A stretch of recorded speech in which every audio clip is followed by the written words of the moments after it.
Hello, my fellow humans. How's everyone doing today? Just kidding, I don't care. So I've decided to do a list of my top 10 favourite superheroes, and some of the choices might not make sense at first, but I feel like I can justify them. My number 10 choice is Aquaman.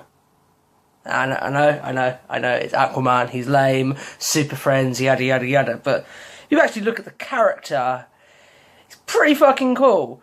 Like, he rules 75% of the Earth's surface. He's as strong as Superman. He can control any animal which evolved from fish, which is basically anything except for insects. And he's just awesome.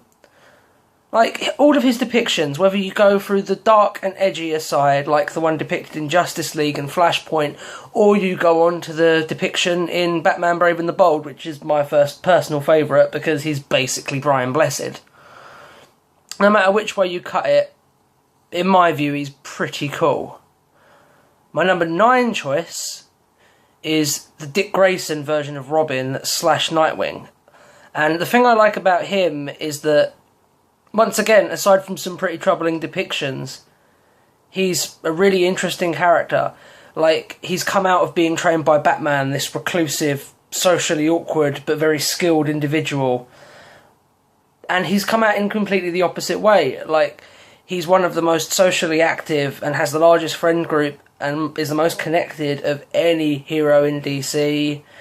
He's a great strategist, he's a great negotiator, he's got a lot more traits. His revenge story is a lot easier to connect with than his mentors. So for me, he's my number 9 choice, basically. Number 8 is Spider-Man.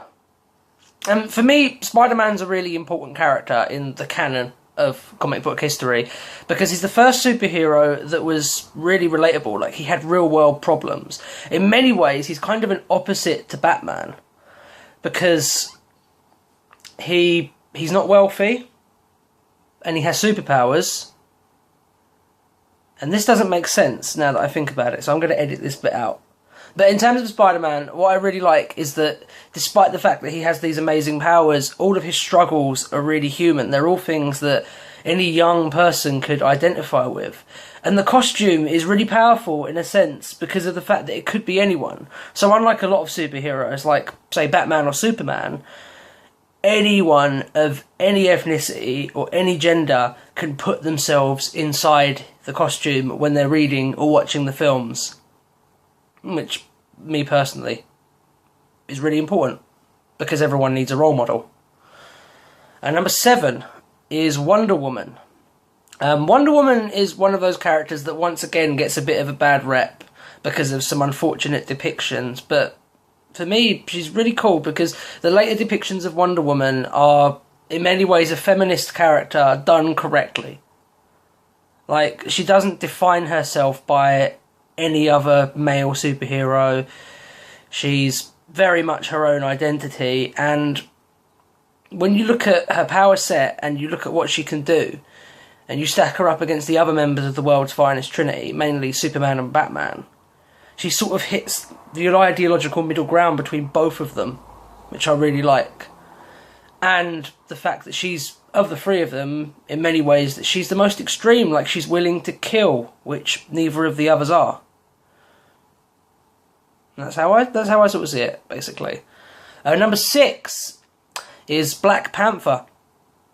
Now, a lot of people just would decry that because of the similarities between Batman and Black Panther. But the thing about Black Panther that I really like is that, although obviously he's a superhero of colour, he's never defined by the fact that he's a superhero of colour. Like, he's the king of his own highly technologically advanced nation. He has a similar super soldier powers to Captain America.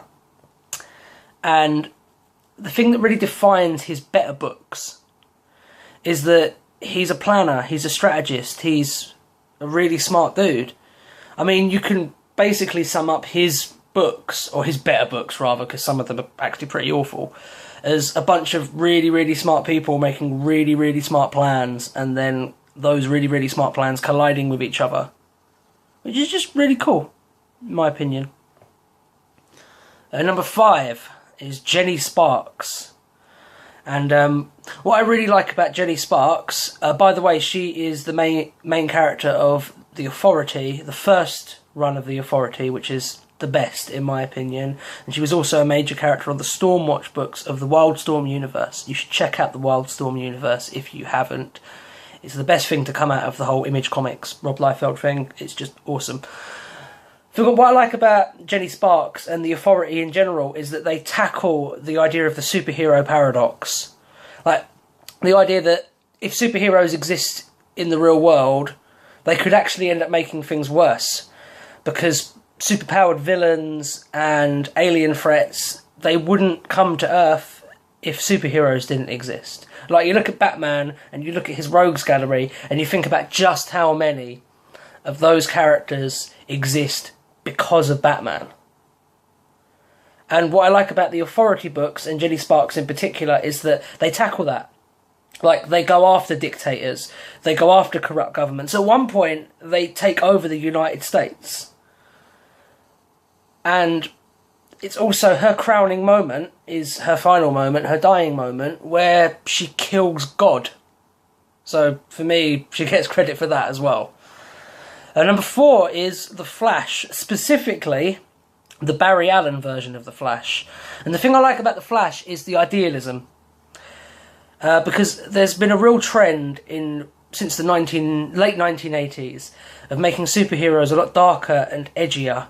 And The Flash is one of the few characters that sort of survive that. I mean, some of his stories do get really dark, but it's never darkness for the sake of darkness. Like, you look at the Reverse Flash stories, obviously they're quite dark, they're quite scary. But then you look at his relationship with his rogues gallery, which is almost like a sort of friendly rivalry, which you don't really see anywhere else. And I really like that because it's something different, and I really like the character because he's very much a normal person once you get past the superpowers. Which for me is, although a lot of these characters are sort of, what's the word? They're sort of godlike in a lot of ways, especially in DC. Like, you look at the Justice League, and in their world, they're sort of seen as their equivalent of the Greek gods, which is funny because the Greek gods exist in the Justice League universe. Number 3 is another character from the Authority series. It's Midnighter. And the thing I really, really, really love about Midnighter is that he's in my view, he's the first comic book character that was gay, where being homosexual wasn't the defining aspect of his character. He was a sympathetically portrayed gay protagonist, and he was the first, him and Apollo were the first characters to be gay and be portrayed sympathetically in comics. And the first gay married couple. So they beat you to it, Marvel, basically. When you did all those press releases and stuff, yeah, that was bullshit. Unfortunately, he's been sort of neutered by the New 52, but I don't read the New 52 Midnighter comics or Stormwatch comics because they're garbage. What I like about him as well is his power set. It's basically a more refined version of Spider-Man's power set. Like, he's got super strength, enhanced agility, but instead of spider sense, he's got what's called a battle computer. And the idea of that is he can predict his opponent's tactics before he even meets them. He'll meet someone, he'll look at them, and he'll know what powers they have, he'll know what their skill set is, he'll know every move they're going to make. He'll play out a battle 1,000,000 times in his head before he throws the first punch. He never throws the first punch, by the way. Sorry, that's a misnomer. But point proven. Number 2 is Batman.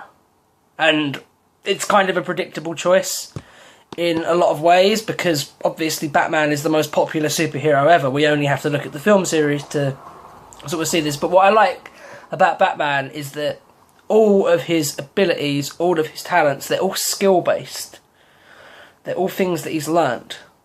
And while an argument could be made that the fetishization of his intellect, especially the idea that he could beat Superman with the right amount of prep time, which, by the way, is not true. He has never defeated Superman on his own. Even the example that everyone brings up, which is obviously The Dark Knight Returns, he needed Green Arrow to actually defeat Superman. And he needed Robin. So for me, that's just not true. My number one choice is Captain America. I know, jingoistic, whatever, but he's not. This is the thing. The perception of Captain America from people who don't know Captain America is not what Captain America is. The general perception of Captain America is that he's this right-wing flag bearer for the Republican element of the American political spectrum, but it's just not true. Like, if you actually look at what Captain America stands for and you look at his actions, in the Marvel universe, he's the guy that brought down Richard Nixon. He's the guy that opposes government bills if he doesn't agree with them. A lot, and like the Civil War arc, for example, that's the Marvel Universe version of the Patriot Act. And he's the guy that's opposed to it. Even though he's supposedly this jingoistic right-wing figure, he's the guy that opposes it. He's the guy who says, I don't have any loyalty to anything except the American dream. And if you look at what the right-wing actually says in America, they very much aren't in favour of the American dream. So, for me, and also his origin story, which is really interesting because he starts out as an artist. He's a weak, meek artist who wants to go and fight the Germans. And he doesn't want to fight the Germans because he wants to kill people. He doesn't fight the Germans because he's itching for a fight. He wants to fight the Germans because he doesn't like bullies. And I can identify with that. I think it's really cool. I've said that so many times in this video.